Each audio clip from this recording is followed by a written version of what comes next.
Alright guys, welcome to RC Mojo. This week we've got the FTX Outback XC, a WPL D12 and a Bruder camper. Back in February we were going to do some body swapping between these trucks. It's been so long they've collected a fair amount of dust, so before we get too far they need a good blast with some canned air.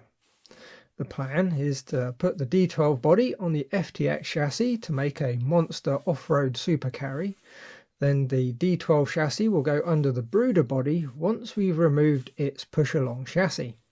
Today will just be a quickie where we separate out the parts and collect them up for the two projects. First we'll do the easy bit and remove the body from the FTX. We've just got the 4 body clips that need to come out, then some connectors for the lights, and we're left with a nice proper little RC chassis. I'm not too worried about losing the stock body as it's already very badly cracked and there's various bits missing. Next we've got the WPL. Now there's loads of videos on these, but we'll go over removing the body anyway. The bed is held on with 4 screws. They're just small self-tappers, so take a bit of care with them. The bed also keeps the rear of the cab down, so it must be removed first. Then for the cab there's 2 more screws right at the front that come out. Then with a bit of a twist the cab pops off the chassis. Be careful though, as it's still going to be tethered by the headlight wiring. Thankfully WPL have come a long way since their early models and they've used a connector, so we just need to unplug it.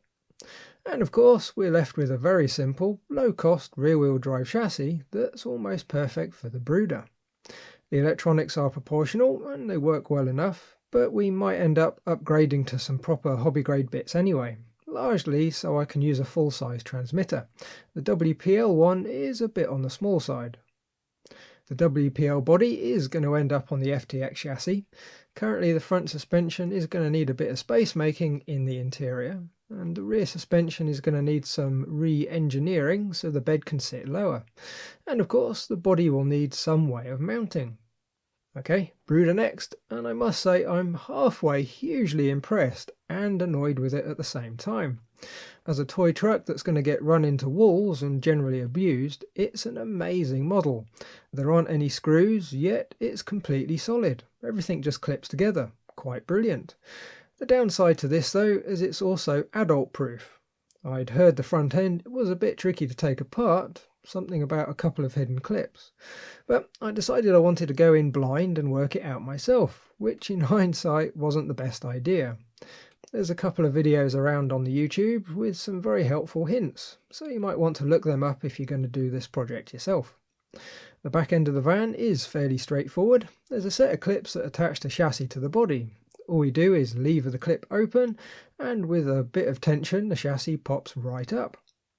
The front though, wow, yeah, I did find some clips in the wheel arches, but they didn't seem to make any difference to how well it was being held together. I ended up managing to remove the sills, which did get things moving a bit, but there were still yet more clips. After breaking the clips behind the door, all that was holding the front to the rear was the roof. So that was progress, sort of. The front chassis was very much still attached to the cab. Next I got in between the arch liner and the body and popped some more clips. At least I think they were clips. After that, all that seemed to be holding it together was the bumper. I levered the clips at the front of the air intakes and worked up under the bottom edge. Eventually it popped off, again after breaking quite a few of the clips. One of the doors also popped off. I think I was just twisting the cab a bit too much. It's okay though, nothing broken. It'll clip straight back in when we get to it. At this point all that was left was some sort of clip right in the centre. It was pivoting on it when the chassis was rocked side to side. After a bit more digging it popped free and the chassis came away. Success! It was a bit brutal with lots of broken clips, but we do have separation. The plan then is for the Brooder body to go on the WPL chassis.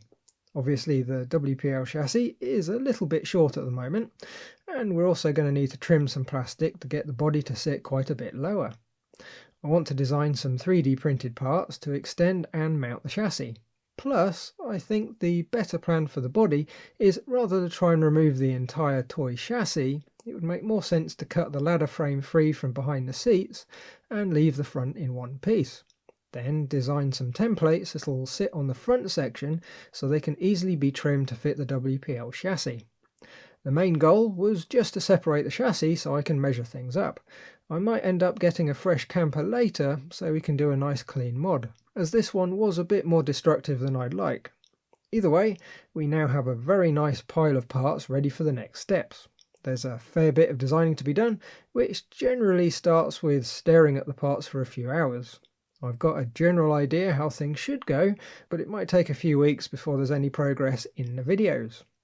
So, sorry for the odd video again, I'm a bit short on time still, and this really did need doing to get these projects going. I'll try and get a Tamiya Wrecker video up for next time. Hopefully we'll get the Beck wired in for the steering servo, and maybe hook up a side-lit Volvo logo between the seats.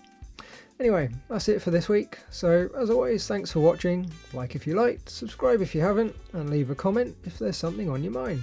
Bye guys!